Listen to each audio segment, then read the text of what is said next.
दुर्गेश में। मैं दुर्गेश जायसवाल आपके लिए पर्यावरण स्पेशल क्लास लेकर आया हूं, जो आपकी सभी भर्ती परीक्षाओं के लिए महत्वपूर्ण है। और पर्यावरण का आज जो टॉपिक पढ़ना है पारिस्थितिकी तंत्र में, ये पारिस्थितिकी तंत्र एक ऐसा अध्याय है जो काफ़ी बड़ा है। तो लगातार आपका जो टॉपिक है, जो आपका पैटर्न है, जो आपका सिलेबस है, ये लेने भी दुर्गेश पर लगातार चल रहा है। तो अब हम उसके आगे चलते हैं। आज की सीरीज आपके लिए बेहद ही महत्वपूर्ण है।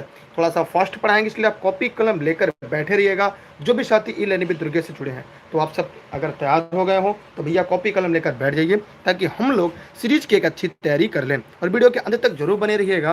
पहला प्रश्न आपके डिस्प्ले पर है, पौधों द्वारा नाइट्रोजन को किस रूप में ग्रहण किया जाता है। एक आसान प्रश्न है। मैं उम्मीद करता हूँ जितने लोग इस वीडियो को लाइव देख रहे हैं वे सभी इस प्रश्न का जवाब जरूर देंगे। जो लोग भी इस वीडियो को लाइव देख रहे हैं वो फटाफट कमेंट करेंगे और कमेंट करके ऐसे प्रश्नों का जवाब तुरंत देंगे। सभी लोग फटाफट कमेंट करें और कमेंट करके जवाब दें। जल्दी से फटाफट कमेंट करें। इसका जवाब क्या होगा? देखिए, अगर हम पौधों द्वारा अगर नाइट्रोजन की बात की जाए किस रूप में लेते हैं, तो जो लोग इस वीडियो को लाइव देख रहे हैं जल्दी से फटाफट कमेंट करें और कमेंट करके जवाब दें कि आपके हिसाब से वो उत्तर क्या होगा। देखिए, जितने भी पेड़ पौधे वायुमंडल से नाइट्रोजन लेते हैं वे हमें क्या देते हैं? मनुष्य को वो प्रोटीन देते हैं। क्या देते हैं? प्रोटीन। तो यह बात आप सभी को याद करना होगा, यह बात आप सभी को जानते रहना होगा। लेकिन वो किस रूप में लेते हैं, यह सबसे बड़ा सवाल है। तो जो पेड़ पौधे लेते हैं, यह कुछ लोग नाइट्रेट बता रहे हैं, लेकिन यहाँ पर इसका उत्तर नाइट्रेट नहीं होगा। यहाँ पर इसका उत्तर जो होगा वो क्या होगा? सभी लोग बताएं। वो नाइट्राइट होगा। क्या होगा? वह नाइट्राइट होगा। तो यहाँ पर दिए गए प्रश्न का उत्तर ए होगा। ठीक है, अमोनिया के रूप में नहीं लेता, नाइट्रेट के रूप में। ये वायुमंडल में जो है नाइट्रेट के रूप में जाता है। यहाँ पे वायुमंडल नहीं पूछा है, यहाँ पे पौधा पूछा है, इसलिए इसका उत्तर जो होगा वो नाइट्राइट होगा। क्या होगा? नाइट्राइट होगा। जितने लोगों ने इस प्रश्न का उत्तर नाइट्राइट बताया था उन लोग को जवाब सही है, माने ए वाले राइट आंसर है। मैं आगे बढ़ रहा हूँ अगले प्रश्न की तरफ। उम्मीद करता हूँ ये सीरीज आपके लिए काफ़ी महत्वपूर्ण होगी पर्यावरण के तौर पर। एक प्रश्न आपके सामने है कि जो प्रकृति में ऊर्जा का सबसे बड़ा स्रोत क्या है। तो जो लोग वीडियो को लाइव देख रहे हैं जल्दी से फटाफट कमेंट करेंगे और कमेंट करके बताएंगे कि जो भी आप प्रकृति है उस प्रकृति में जो ऊर्जा का सबसे बड़ा स्रोत क्या है। जल्दी से फटाफट कमेंट करें। जो लोग वीडियो को लाइव देख रहे हैं सभी लोग फटाफट करें। एकदम आसान सा प्रश्न है। अगर हम पूरी प्रकृति की बात करें, अगर पूरे पर्यावरण की बात करें, पूरे वायुमंडल की बात करें, माने हम अगर पूरी पृथ्वी की बात करते हैं, तो ऊर्जा का जो सबसे बड़ा स्रोत है वो क्या होता है? सूर्य होता है। क्या होता है? सूर्य होता है। क्योंकि जिससे यहाँ पर मैं एक छोटा सा बना दे रहा हूँ डायग्राम, ताकि आपको क्लियर है। जैसे यहाँ पे उत्पादक हो गया, ठीक। उत्पादक के ऊपर उपभोक्ता होते हैं। अब उपभोक्ता किस पर? उत्पादक पर टिके होते हैं। अगर उत्पादक ही नहीं है तो पृथ्वी पर जीवन ही नहीं है। लेकिन उत्पादक को क्या चाहिए? सूर्य का रोशनी।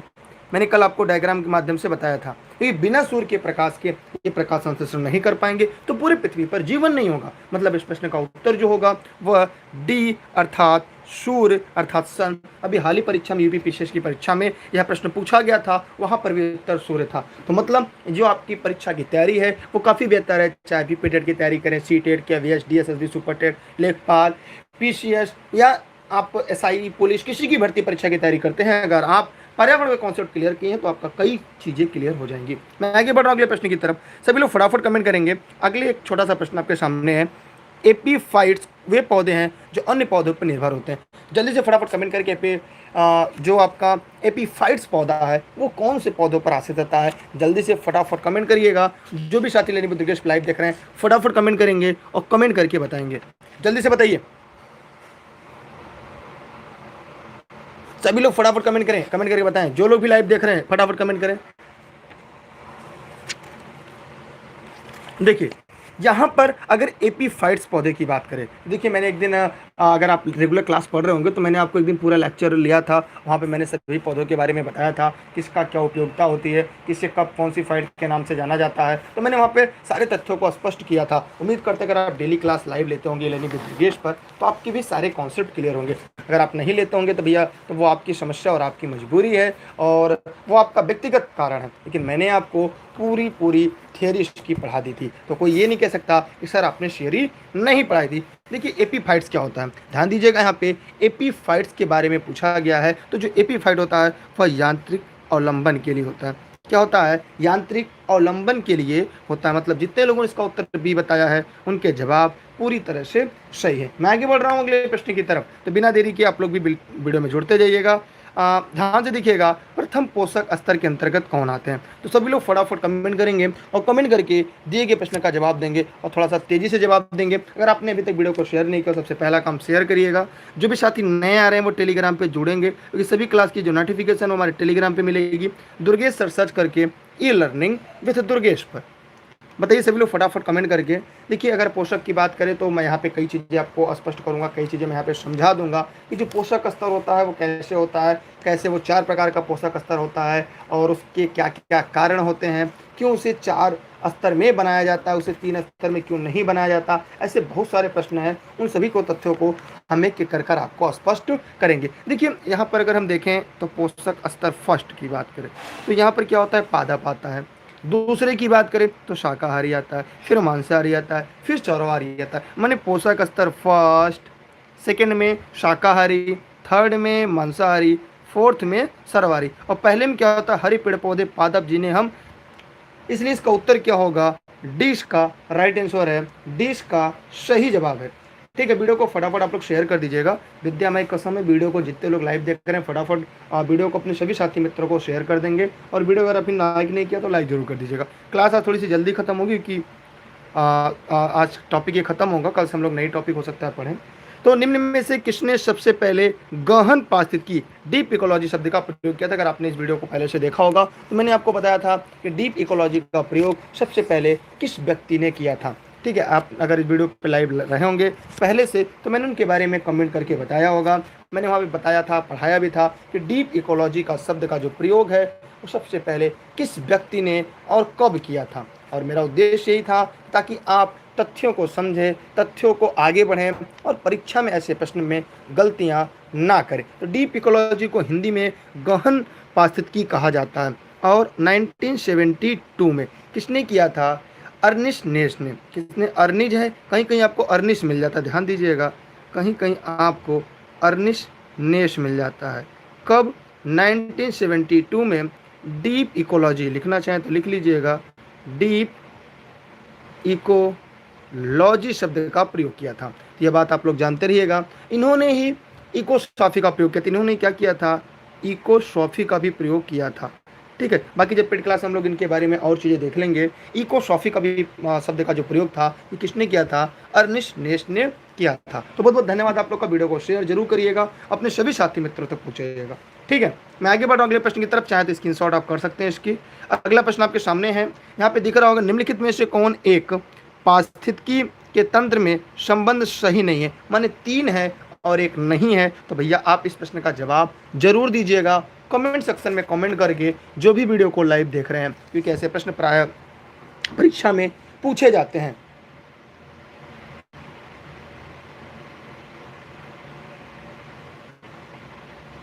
जल्दी से फटाफट कमेंट करें।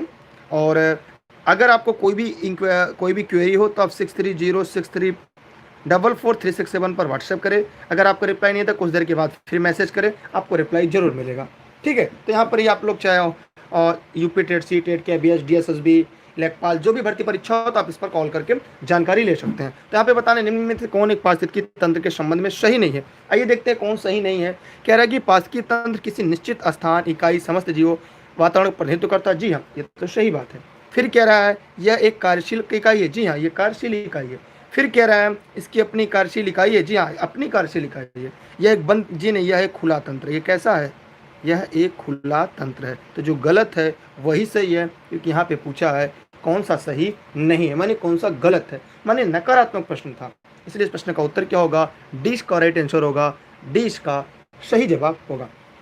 मैं आगे बढ़ रहा हूँ अगले प्रश्न की तरफ। उम्मीद करता हूँ ये सीरीज आपको काफ़ी समझ में आ रही होगी। शिक्षक भर्ती लिखित परीक्षा की किसी सुपर टेट के लिए आप 50% ऑफ है इस समय। अगर आप कोई भी कोर्स लेते हैं तो उसके साथ KBS भी आपके लिए है। KBS उस क्लास में कर सकते हैं। और यहाँ पे जो नंबर दिया गया इस नंबर पर जब व्हाट्सएप करेंगे तो सभी जानकारी आपको उपलब्ध होगी। आप रिप्लाई न मिले दोबारा करिए, तिबारा करिए। और ये जौनपुर जनपद में चलती है classes E learning with Durgesh की, तो हो सकता है आपकी जरूरत कभी पड़ जाए तो ये ले सकते हैं।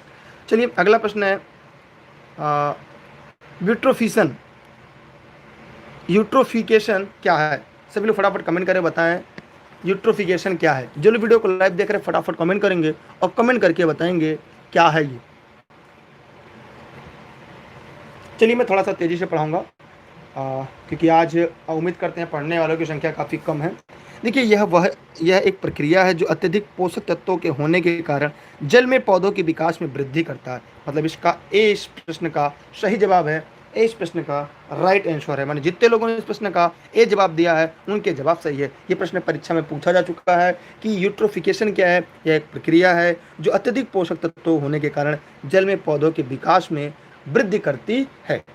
ठीक है, मैं आगे बढ़ रहा हूं अगले प्रश्न की तरफ। ट्रॉफिक स्तर क्या होता है? ट्रॉफिक स्तर क्या होता है? जो लोग वीडियो को लाइव देख रहे हैं जरा फटाफट कमेंट करेंगे और कमेंट करके बताएंगे कि ट्रॉफिक स्तर क्या होता है। सभी लोग फटाफट कमेंट करेंगे, कमेंट करके बताएंगे। चलिए कोई बात नहीं, अगर आप नहीं पसंद है क्लास तो कोई बात नहीं, जो जिनको पसंद है वो ही देखें आराम से, क्योंकि क्लास आज लंबी नहीं होगी जैसा कि मैंने आपको पहले ही सूचित कर दिया है। देखिए ये हमारी हो गई पूरी पृथ्वी। पृथ्वी पर यहाँ पर हो गया 0 डिग्री। यहाँ से 10 डिग्री ऊपर 10 डिग्री नीचे को उष्णकटिबंधीय क्षेत्र कहते हैं। यहाँ पर जो वन होते हैं काफ़ी बड़े बड़े होते हैं। ठीक है, इनमें खुद में होता है दुनिया का सबसे ज़्यादा, अगर बायोडाइवर्सिटी की बात करें तो यहीं पर आपको मिलता है। इसीलिए जो ट्रॉफिक स्तर सबसे ज़्यादा होता है पूरी दुनिया में वो यहीं पर होता है। कहाँ पे? उष्णकटिबंधीय वन क्षेत्रों में होता है पूरी दुनिया में सबसे ज़्यादा। ठीक है, वो क्या होगा? सी इसका राइट आंसर होगा।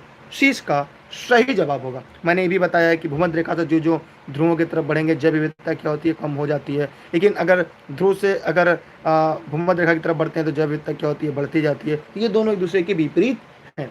ठीक है, मैं आगे बढ़ रहा हूँ अगले प्रश्न की तरफ। अगला प्रश्न है कि प्रकाश संश्लेषण संपादित होता है। एक आसान सा प्रश्न है। मैं उम्मीद करता हूँ जितने लोग इस वीडियो को लाइव देख रहे हैं वे लोग फटाफट वीडियो को शेयर कर सकते हैं और बता सकते हैं कि प्रकाश संश्लेषण कौन करता है। सभी लोग बताएं कि, क्योंकि ये जवाब इसका तो आसान है। ये कोई नहीं कह सकता सर मुझे इस प्रश्न का उत्तर नहीं पता या मैं ऐसे प्रश्न नहीं कर पाऊंगा। तो यार अगर आप नहीं कर पाएंगे तो फिर किसके द्वारा होगा? सभी लोग फटाफट कमेंट करें कि प्रकाश संश्लेषण कौन करता है। बताइए। वायरस तो करेंगे नहीं, जंतु तो करेंगे नहीं, सभी पौधों द्वारा, हरे पौधों द्वारा। अब बताइए ए सही है या सी सही है? कौन सा इसमें सही है? देखिए सभी हरे पौधे। जी हाँ, सी इसका राइट आंसर है। मैंने जितने लोगों ने इस प्रकार उत्तर सी बताया था उनके जवाब सही थे। बाकी लोग जिन्होंने जवाब दिए उनके जवाब गलत थे। लेकिन भविष्य में ऐसी गलतियां ना करिएगा, क्योंकि हरे पेड़ पौधे आपने सुना होगा, हर सभी सूर्य के प्रकाश में हरे पेड़ पौधे जब वायुमंडल से कार्बन डाइऑक्साइड लेते हैं, आपने सुना होगा ये, और खनिज लवण लेकर अपना भोजन स्वयं बनाते हैं। ठीक है, मैं आगे बढ़ रहा हूं अगले प्रश्न की तरफ। अगला प्रश्न आपके सामने है, अन्य मृत जंतुओं पर जीवन निर्वाह करने वाले प्राणी को क्या कहा जाता है? मैंने कल पढ़ाया था। अगर आपने कल की क्लास को अगर अच्छे से पढ़ा होगा तो आप तुरंत इस प्रश्न का उत्तर दे लेंगे कि भैया कि जो मृत जो जंतुओं पर, जैसे कोई गधा मर गया, कोई गधी मर गई, तो इन गधा गधी मरने के बाद ठीक जो जीवन निर्वाह करने वाले प्राणी को क्या कहते हैं? सभी लोग फटाफट कमेंट करें। सभी लोग फटाफट कमेंट करें क्या कहते हैं उन्हें।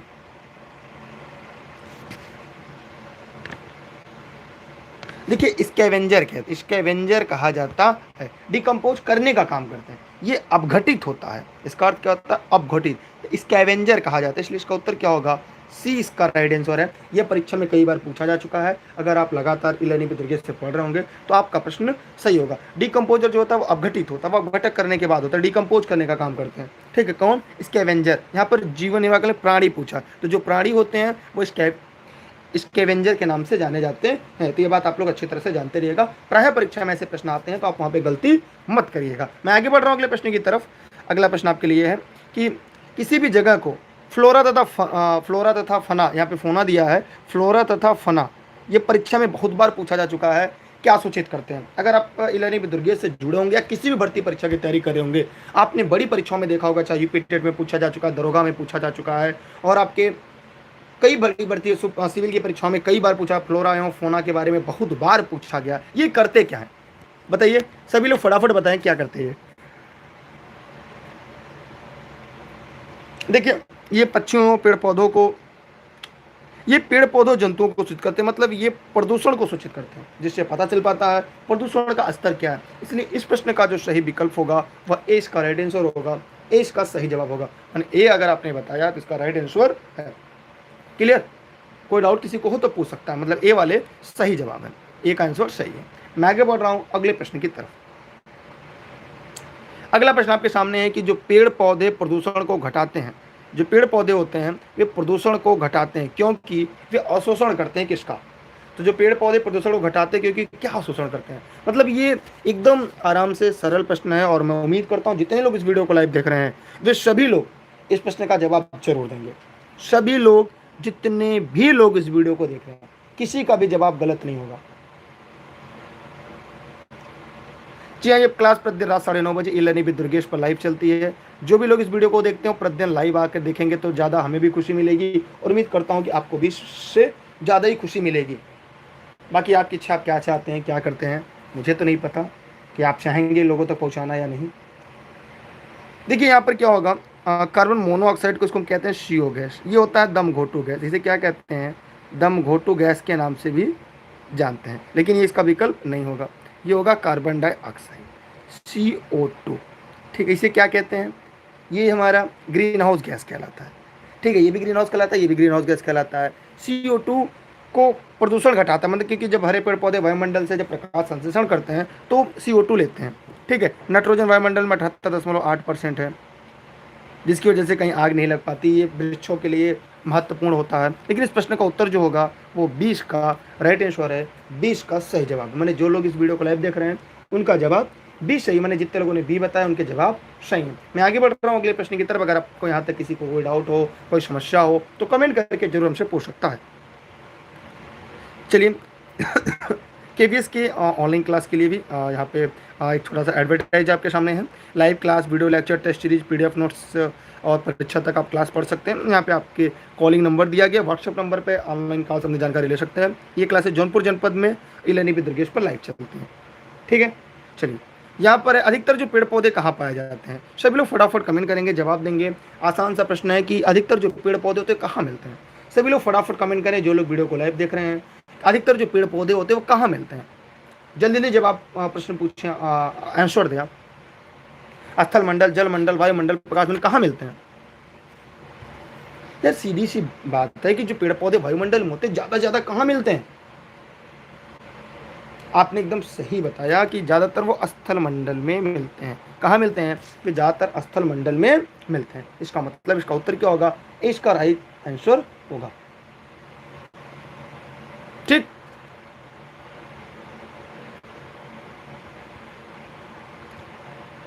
एक प्रश्न आ रहा है सुजीत जी का, मैं उनको बताना चाहूँगा कि वो डेली क्लास में रहते हैं। मैं उनको जरूर बताना चाहूँगा कि यहाँ पर उन्होंने जैसे पूछा कि सर दमघोटू गैस CO को क्यों कहते हैं, मैं आगे बता दूंगा। कौन सा सदाबहार पेड़ नहीं है? फटाफट कमेंट करिए, जवाब दीजिए जो लोग वीडियो को लाइव देख रहे हैं। कौन सा सदाबहार पेड़ यहाँ पे नहीं है पूछा है। ध्यान से देखिएगा और कमेंट करके बताइएगा। जो लोग इस वीडियो को लाइव देख रहे हैं फटाफट कमेंट करेंगे। कौन सा सदाबहार पेड़ नहीं, माने 3 सदाबहार पेड़ हैं, एक सदाबहार नहीं है, तो बताना है आपको।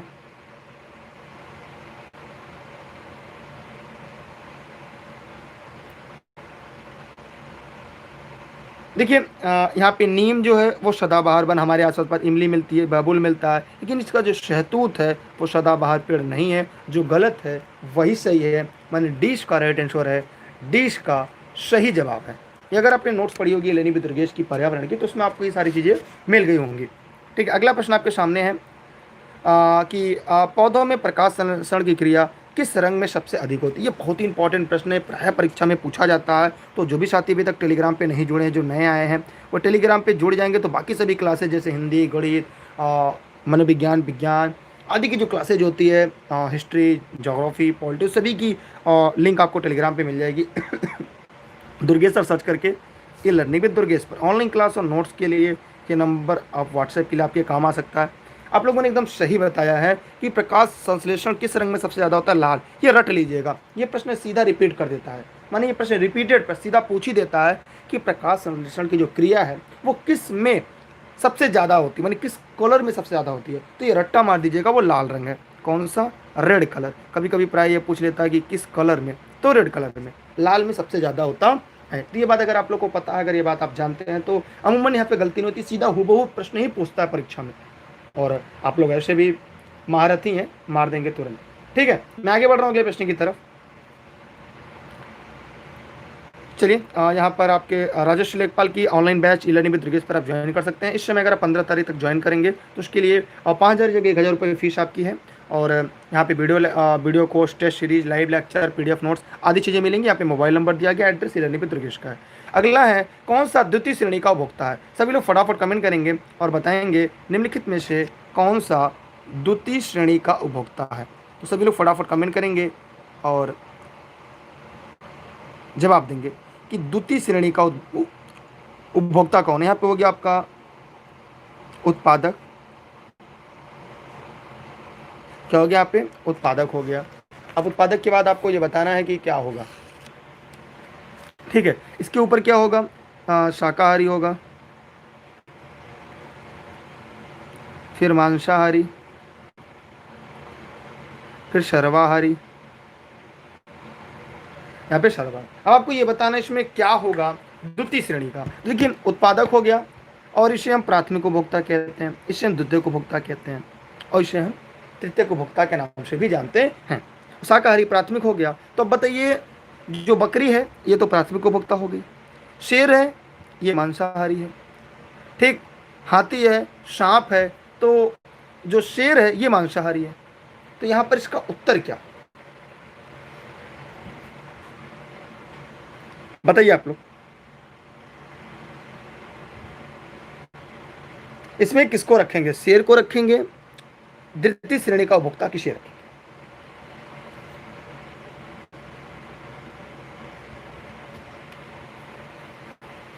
बताइए।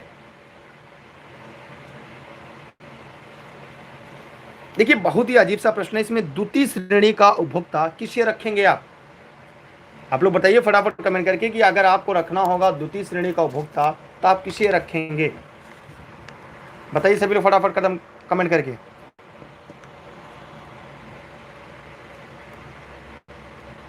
पौधे होते हैं, शाकाहारी होता है, प्रथम मांसाहारी होता है, द्वितीय मांसाहारी होता है, ठीक है। तो यहाँ पे द्वितीय श्रेणी का उपभोक्ता, एक अजीब सा प्रश्न है ना।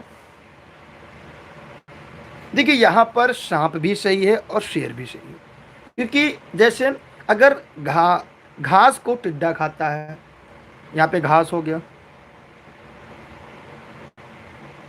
घास को टिड्डा खाया, या बकरी खाई। अब इस बकरी को, टिड्डे को सांप खा सकता है और बकरी को शेर खा जाता है, लेकिन सांप क्या करता है, मेढक को भी खाता है। माने यहां पर हमने देखा कि जो सांप है वो मेढक को भी खाता है, माने जैसे यहाँ घास को टिड्डा खा, टिड्डे को मेढक खा, मेढक को सांप खाता है। तो इस प्रकार यहाँ पर सांप भी हो सकता है। चूहा है, चूहे को खाता है, चूहा शाकाहारी है। इसलिए यहाँ पर आपका बी और सी दोनों है, कि ज़्यादा वोट अगर आपको देना होगा तो वो होगा आपका बी फॉर बॉल पे। क्लियर, यहाँ पर ये भी सही है और ये भी सही, लेकिन अगर ज़्यादा वोटिंग कराई जाएगी तो बी पर ज़्यादा आएगा। क्यों, क्योंकि जो सांप है वो सीधा सीधा, मतलब मांसाहारी में भी द्वितीयक मांसाहारी आपको दिखाई दे रहा है, लेकिन शेर केवल मांसाहारी है। यहाँ पे एक बात और जानने योग्य है कि जैसे अगर सांप की बात करें द्वितीयक है, जैसे टिड्डा खाया, टिड्डा को मेढक खाया, फिर मेढक को सांप खाता है, लेकिन शेर सीधा बकरी पर है। शेर सीधा, मतलब शेर प्रथम मांसाहारी है, जबकि द्वितीयक मांसाहारी उसे हम सर्वाहारी की भी श्रेणी में रखते हैं। आपने सुना होगा सांप दूध भी पीता है, आपने सुना होगा सांप दूध भी पीता है, इसलिए इसको क्या रखेंगे, बी इसका सही जवाब होगा, बी इसका राइट आंसर होगा और सी भी सही है। क्लियर, मैं आगे बढ़ रहा हूं अगले प्रश्न की तरफ। चलिए, पास्की तंत्र का उदाहरण है, फटाफट कमेंट करिएगा, एकदम आसान सा प्रश्न है। सभी लोग फटाफट कमेंट करेंगे कि पास्की तंत्र का उदाहरण है क्या, इसमें पास्की तंत्र का उदाहरण है, फटाफट कमेंट करिए जो लोग वीडियो को लाइव देख रहे हैं।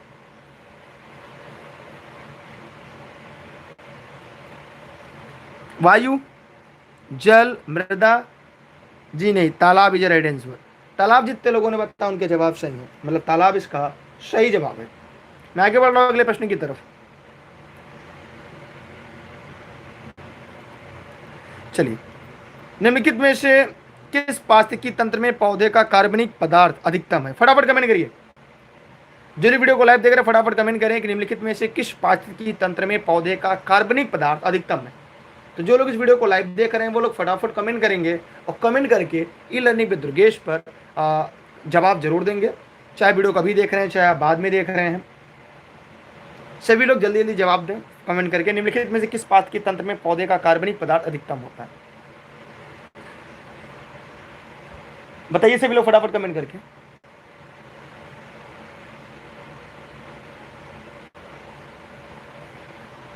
चलिए देखते हैं यहाँ पे कार्बनिक पदार्थ की बात कर रहा है, तो बताइए कमेंट करके क्या होगा। देखिए यहाँ पे ध्यान दीजिएगा, कार्बनिक पदार्थ उष्णकटिबंधीय वर्षावन में पाए जाते हैं। माने जितने लोगों ने इसका उत्तर बी बताया है, जैसे मैं जब अभी आगे पढ़ाऊंगा जब कोयला कैसे बना, तो कार्बनिफेरस युग में कोयला बना, कार्बनिफेरस युग में कोयला कैसे पहुंचा, कैसे वहां तक आया, तो एक बड़ी कहानी है। तो वहाँ पे मैं बताऊंगा उस कटबंदी जो वन थे वो दब गए, उसके बाद वहाँ पे कोयला का रूप मिला, तो बड़ी कहानी है, वो आगे हम लोग को पढ़ेंगे। यहाँ पे उस कटबंदी वर्षावन में कार्बनिक पदार्थ अधिकतम मिलते हैं, यह बात आप लोग याद रखिएगा, ठीक है। इसलिए इसका उत्तर क्या होगा? B for ball. आगे बढ़ रहा हूँ अगले प्रश्न की तरफ। अगला है एगमार्क का संबंध किससे? फटाफट कमेंट करिएगा। ये भी प्रश्न कई बार परीक्षा में पूछा जा चुका है, यूपी टेट में पूछा है और दरोगा में भी, यूपीएसआई में भी पूछ चुका है, और लेखपाल के लिए तो महत्वपूर्ण है ये आपके, सुपर टेट में भी महत्वपूर्ण है, क्योंकि वहाँ पे चाहे केबीएस की बात करें, दोनों के लिए आपका महत्वपूर्ण है। तो जल्दी से फटाफट कमेंट करिएगा, कमेंट करके जवाब दीजिएगा।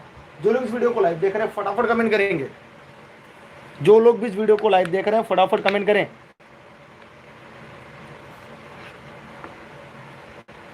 देखिए एगमार्क, देखिए सबका अलग अलग होता है। एगमार्क का संबंध किससे है? ये गुणवत्ता से। आपने देखा होगा कि मसालों का प्रचार रहता है, उसमें लिखा होता है कि एमडीएच मसाला, एगमार्क मसाले। एगमार्क क्या होता है? ये खाद्यान्न शुद्धता का है, इसके लिए खाद्यान्न शुद्धता के लिए है। तो याद रखिएगा, इसका जो प्रश्न का उत्तर होगा ए इसका सही जवाब होगा। ये इसका एगमार्क जो है खाद्यान्न गुणवत्ता से इसका संबंध है। ए वाले जितने थे सभी का जवाब सही है। तो बहुत बहुत धन्यवाद आप लोगों का, काफ़ी अच्छा आप लोग प्रश्न का जवाब भी दे रहे हैं। भले वीडियो को शेयर नहीं करें, जाए वीडियो को शेयर कर दीजिए अपने सभी साथी मित्रों को। एक छोटा सा प्रश्न आपके सामने फिर आया है कि घास भूमि क्षेत्र के परितंत्र की खाद्य श्रृंखला में सबसे उच्च स्तर के उपभोक्ता होते हैं। यार एकदम आसान सा प्रश्न है, मैं उम्मीद करता हूँ कि जो लोग वीडियो को लाइव देख रहे हैं वो जवाब तो जरूर दे लेंगे। मैंने कोई भी ऐसा नहीं है जो इसका जवाब ना दे दे। घास भूमि क्षेत्र के परितंत्र की खाद्य श्रृंखला में सबसे उच्च स्तर के उपभोक्ता होते हैं। सभी लोग फटाफट कमेंट करें और जवाब दें, जो लोग इस वीडियो को लाइव देख रहे हैं।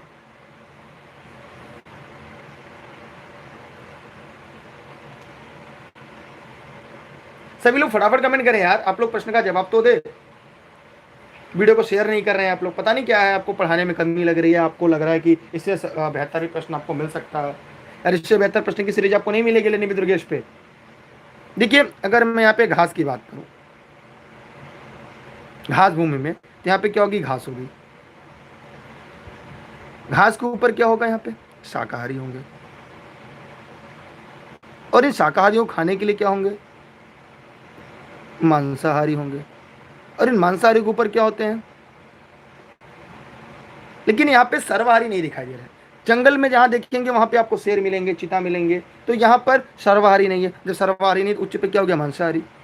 इसका जवाब क्या हो गया? मांसाहारी भी, क्योंकि यहाँ पर तो सर्वाहारी नहीं रहेंगे ना। जहाँ पे घास क्षेत्र है वहाँ पे टिड्डा है या हिरन है, तो हिरन को शिकार करने के लिए शेर है, ठीक। तो यहाँ पर जो होगा वो क्या होगा? बी इसका सही जवाब है, मांसाहारी इसका राइट आंसर होगा। देखिए ये केवल पारिस्थितिकी तंत्र से है। अभी कल हम लोग जैव विविधता पढ़ेंगे, बायोडाइवर्सिटी को पढ़ेंगे, तो हम लोग और चीज़ें पढ़ेंगे, और चीज़ें जानेंगे। अभी तो डेली लेसन बाय लेसन पढ़ रहे हैं ना हम, तो ये आपके लिए डेली प्रतिदिन क्लास ही लेनी भी दुर्गेश पर 9:30 बजे, ठीक है। मैं आगे बढ़ रहा हूँ अगले प्रश्न की तरफ, और मुझे लग रहा है आज का आखिरी प्रश्न भी है क्या। ये है कि पारिस्थितिकी तंत्र में ऊर्जा का प्रमुख स्रोत क्या है? एकदम आसान प्रश्न है, मैंने जितने लोग लाइव देख रहे हैं सभी इसका जवाब दे लेंगे। बताइए कि पारिस्थितिकी तंत्र में ऊर्जा का मुख्य स्रोत क्या है? फटाफट कमेंट करें जो लोग वीडियो को लाइव देख रहे हैं, सभी लोग फटाफट कमेंट करें और बताएं कि पारिस्थितिकी तंत्र में ऊर्जा का मुख्य स्रोत क्या है।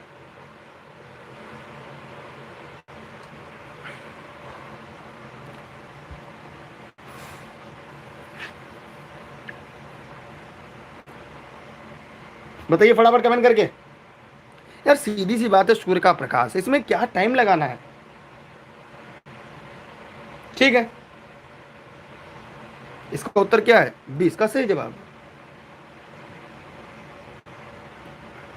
चलिए आज के लिए इतना ही, आज की क्लास यहाँ पे खत्म हो गई। बहुत बहुत धन्यवाद है सभी का, और कल फिर मिलते हैं रात के 9:30 बजे ई लर्निंग विद दुर्गेश पर। आज ये अध्याय खत्म हुआ, काफ़ी दिन के बाद, काफ़ी लंबा चला है, और कल हम लोग एक नए अध्याय के साथ मिलेंगे जहाँ पे बायोडाइवर्सिटी के बारे में पढ़ेंगे। एक छोटा सा सवाल मैं आपसे पूछना चाहूंगा, अगर आप लोग जवाब देना चाहें तो जैविकता शब्द का प्रयोग सबसे पहले किसने किया था, कमेंट करके बताइएगा। ये कल की जो हमारी टॉपिक है उस टॉपिक को मैं आज ही बता दे रहा हूँ ताकि आप लोग तैयारी शुरू करके रखें।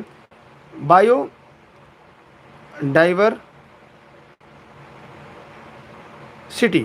ठीक है, बायोडाइवर्सिटी कल की क्लास है तो आप लोग तैयार करके रखिएगा। कल हम लोग इस सीरीज पर चर्चा करेंगे और टेलीग्राम पे सभी साथी जुड़े रहेंगे। दुर्गेश सर सर्च करके ई लर्निंग विद दुर्गेश पर, फेसबुक पेज पर भी लाइव क्लास चलती है ई लर्निंग विद दुर्गेश पर। और ऑनलाइन क्लास अगर आपको चाहिए तो उसके लिए 6306343647 पर व्हाट्सएप करके UP TET, C TET, super TET, KBS, DSSB, शिक्षक भर्ती, जो भी लेखपाल, यूपीएसआई, जिसके लिए भी चाहे तो आप ऑनलाइन नोट्स और क्लासेस ले सकते हैं। आपके मन में कोई प्रश्न, कोई डाउट हो तो कमेंट करके पूछ सकते हैं। कल की क्लास आपके लिए थोड़ी सी महत्वपूर्ण होगी और तो आप लोग लर्निंग विद दुर्गेश पे जुड़े रहिएगा। हम चलते हैं, तब तक के लिए बहुत बहुत धन्यवाद आपका। बेस्ट ऑफ लक, जय हिंद, जय भारत। वीडियो को शेयर करना ना भूलिएगा। अगर आप अंत तक जुड़े हैं, मेरा प्रश्न है आप लोग उसका जवाब दीजिएगा कि जो विविधता शब्द का प्रयोग सबसे पहले किसने किया था, इसका जवाब जरूर दीजिएगा और कमेंट सेक्शन में दीजिएगा क्लास खत्म होने के बाद। अगर आप अंत तक क्लास में जितने लोग बने हैं, मैं उम्मीद करता हूँ आप लोग सभी बताएंगे कि बायोडाइवर्सिटी, जो बायोडाइवर्सिटी है उस शब्द का प्रयोग सबसे पहले किसने किया था। ठीक है, चलिए चलते हैं। तब तक बहुत बहुत धन्यवाद, बधाइयाँ, शुभकामनाएं आपको। जय हिंद, जय भारत।